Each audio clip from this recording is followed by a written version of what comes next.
Di tengah teriakan warga dunia yang mengecam tindakan brutal Israel atas rakyat Palestina, militer Israel terus saja melakukan bombardir. Sasarannya pun tidak pilih-pilih, mulai dari kamp pengungsian, rumah ibadah, rumah sakit, universitas, hingga ambulans. Sejumlah negara pun pemirsa telah menarik duta besarnya dari Israel. Lebih jauh lagi, Bolivia ini malah memutus hubungan diplomatiknya dengan Israel.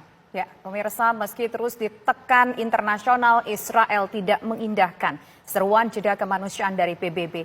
Akankah jeda kemanusiaan di Palestina ini hanya sekedar menjadi harapan bagi warga Palestina? Untuk membahasnya telah bergabung bersama kami ada pakar hukum internasional, ada Profesor Hikmahanto Juwana, dan juga ada Ketua Prakarsa Persahabatan Indonesia Palestina, Pak Din Samsudin.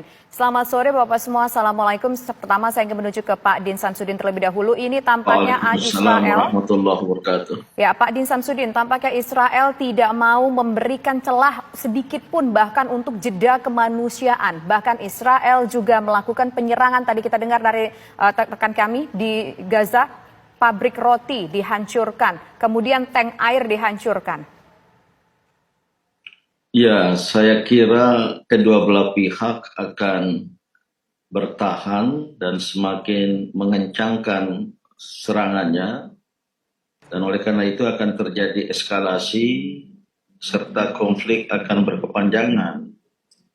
Hal ini disebabkan oleh faktor internal menyangkut kedua belah pihak, antara Zionis Israel dengan rejim yang berkuasa di sana dari Partai Likud, maupun dari pihak Hamas dengan dukungan mitra-mitra terdekatnya seperti Hezbollah, dan mungkin juga kelompok-kelompok lain di Timur Tengah sana. Selain juga faktor eksternal, adanya keterlibatan negara-negara besar seperti Amerika Serikat yang sudah menghadirkan 2 atau 3 kapal induknya di kawasan tersebut, termasuk juga Cina, RRT, mengalihkan kapal induknya yang berada di Oman ke laut dekat Gaza sana. Oleh karena itu, ini akan terjadi eskalasi. Saya tidak yakin betapapun tekanan internasional, gencatan senjata akan digubris, khususnya dari pihak tentara Israel yang tadi diberitakan semakin menyerang, bahkan ke pusat-pusat kemanusiaan, rumah sakit, masjid, sekolah, termasuk juga gereja, dan juga dari pihak Hamas sendiri menemukan kepercayaan diri karena mereka juga bisa membalas. Bahkan ketegangan terakhir ini juga diawali oleh serangan Hamas ke jantung kekuasaan dan kekuatan militer di Israel sana itu. Ini memang sesuatu yang harus dipertimbangkan oleh kelompok-kelompok cinta damai dan keadilan untuk melakukan sebuah proses rekonsiliasi, baik oleh negara-negara Islam, negara-negara Arab, maupun oleh lembaga internasional seperti PBB dan lain sebagainya. Oke, Pak Din, kok tadi Pak Din menyampaikan bahwa konflik ini akan berkepanjangan dan ada keterlibatan dari Amerika Serikat dalam konteks Israel dan juga Palestina. Tapi Menteri Luar Negeri Amerika Serikat sudah menyerukan untuk jeda kemanusiaan. Kenapa kemudian Israel tidak mengambil langkah itu?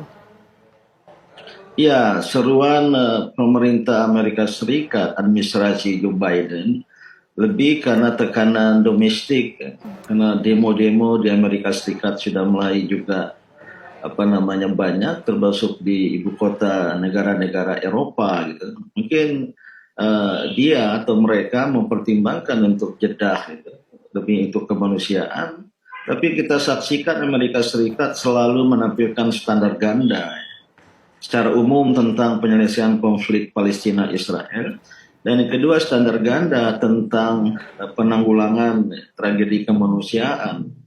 Saya berada di Mesir 2 pekan lalu, menyaksikan di televisi Arab, termasuk kunjungan Menlu Amerika Serikat ke Mesir, kemudian ke Jordan.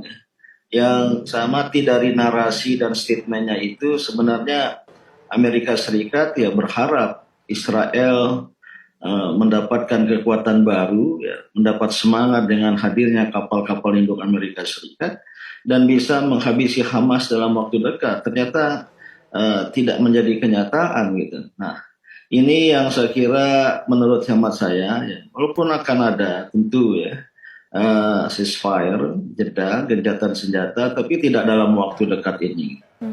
Oke, baik. Sekarang saya ingin ke Prof. Hikmahanto. Prof. Hikmahanto, tampaknya ini kan kuncinya adalah di Amerika. Jika Amerika berhasil melakukan penekanan kepada Israel, Israel mau nurut sama Amerika, kemungkinan perang ini bisa berusai begitu. Tetapi kita melihat bahwa Amerika justru menerapkan standar ganda, baik untuk urusan HAM, kemudian juga untuk urusan Israel-Palestina ini. Akan bagaimana ini nantinya? Apa kemudian hal yang bisa dilakukan? Solusinya seperti apa, Prof. Hikmahanto? Oke, pertama kalau kita bicara masyarakat internasional ya, hukum internasional itu hanya dijadikan legitimasi atas suatu tindakan. Jadi bukan digunakan sebagai aturan yang mereka harus patuhi. Kalau kita lihat ada PBB, PBB itu bukan pemerintahan dunia.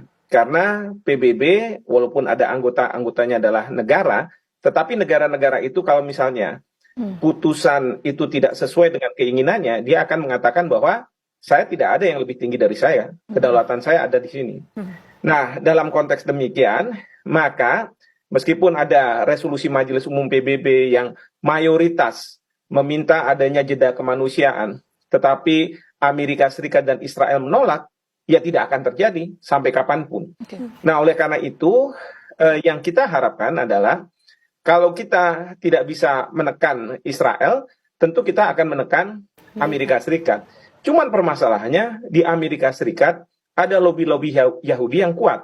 Di sana meskipun mereka minoritas, tapi perekonomian dipegang oleh mereka. Dan tidak ada presiden yang berani mengambil suatu keputusan yang bertentangan dengan kebijakan dari pemerintah Zionis Israel. Nah, yang dikhawatirkan itu adalah kalau pemerintahan yang sekarang berkuasa dari Likud dan Perdana Menteri Benjamin Netanyahu, ini yang sangat agresif dan keras, menggunakan kekerasan.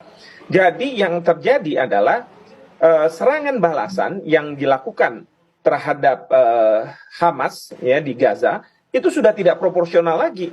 Coba bayangkan bagaimana mungkin anak-anak kecil menjadi korban, bagaimana mungkin orang tua, wanita, mereka-mereka yang tidak mengangkat senjata. Itu dalam hukum humaniter internasional itu diatur.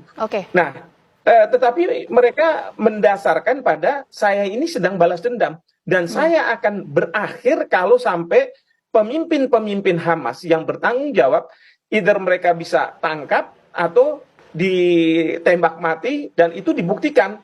Nah, makanya serangan darat sekarang menjadi penting bagi Israel. Jadi kalau sekarang ini kan kebanyakan serangan udara, didominasi oleh serangan udara. Sekarang pasukan darat akan masuk. Itu sebenarnya untuk apa? Untuk mengejar para pemimpin-pemimpin Hamas dan yang dianggap bertanggung jawab. Itulah yang akan dilakukan dan mereka tidak mau jeda kemanusiaan karena kalau jeda kemanusiaan mereka khawatir bahwa yang tadinya sudah mulai mendekat, katakanlah sudah sebentar lagi akan ditangkap, jadi tidak ditangkap karena ada jeda kemanusiaan itu. Seperti itu. Tapi mereka tidak memikirkan tentang rakyat sipil.